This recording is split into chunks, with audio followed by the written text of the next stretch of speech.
ఉల్లి సాగు చేసే రైతులకు లబ్ధి చేకూర్చేలా కేంద్ర ప్రభుత్వం కీలక నిర్ణయం తీసుకుంది. ధరల స్థిరీకరణ, బఫర్ స్టాక్ సేకరణ కోసం ఉల్లిపాయల కొనుగోలు ధరను భారీగా పెంచుతూ ఉత్తర్వులు జారీ చేసింది. ఇప్పటి వరకు క్వింటాలకు 1,875గా ఉన్న సేకరణ ధరను ఏకంగా 13% పెంచి 2,125 చేసింది. సవరించిన ధరలు తక్షణమే అమల్లోకి తీసుకొచ్చింది. ప్రభుత్వ నిబంధనల ప్రకారం దేశవ్యాప్తంగా నాఫెడ్, ఎన్సీసీఎఫ్ సంస్థల ద్వారా ఉల్లిపాయల సేకరణ ప్రక్రియ వేగంగా కొనసాగుతోంది. ప్రభుత్వ తాజా నిర్ణయం వల్ల ఉల్లి రైతులకు మార్కెట్లో మెరుగైన రాబడి లభించడంతో పాటు భవిష్యత్ అవసరాల కోసం ప్రభుత్వ బఫర్ స్టాక్ సేకరణ ప్రయత్నాలు మరింత బలోపేతం కానున్నాయి. వ్యవసాయ, రైతు సంక్షేమ శాఖ విడుదల చేసిన 2025-26 ద్వితీయ ముందస్తు అంచనాల ప్రకారం దేశంలో ఉల్లి ఉత్పత్తి 307.37 లక్షల మెట్రిక్ టన్నులుగా నమోదయ్యే అవకాశం ఉంది.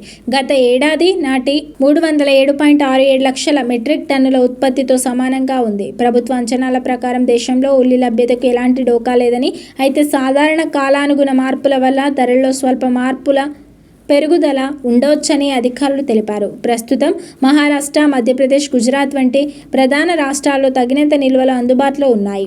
దేశవ్యాప్తంగా రోజువారీ మండి రాకలు 50,000 మెట్రిక్ టన్నులకు పైగా బలంగా ఉండగా కేవలం మహారాష్ట్రలోనే 30,000 మెట్రిక్ టన్నుల కంటే ఎక్కువగా ఉల్లి మార్కెట్కు వస్తోంది. హోల్సేల్ మార్కెట్లో సగటు మోడల్ ధర కిలోకి సుమారుగా 18 రూపాయలు పలుకుతోంది. ఇక దేశవ్యాప్తంగా సగటున కిలో ఉల్లిపాయల చిల్లర ధర 31 రూపాయల వద్ద కొనసాగుతోంది. రుతుపవనాల రాకలో జాప్యం, కొన్ని ప్రాంతాల్లో తక్కువ వర్షపాతం కారణంగా భవిష్యత్తులో ధరలు పెరుగుతాయనే అంచనాతో నాసిక్, మధ్యప్రదేశ్లోని కొన్ని ప్రధాన కేంద్రాల్లో వ్యాపారులు ముందస్తు ఊహాజనిత కొనుగోళ్లకు పాల్పడుతున్నారు. అయితే ప్రస్తుతం వినియోగదారుల మార్కెట్లలో చెప్పుకోదగ్గ డిమాండ్ ఏమీ లేదని నివేదికలు స్పష్టం చేస్తున్నాయి. గత జూన్ నెలలో సుమారు 1.50 లక్షల మెట్రిక్ టన్నుల ఉల్లిపాయలు విజయవంతంగా ఎగుమతి అయ్యాయి.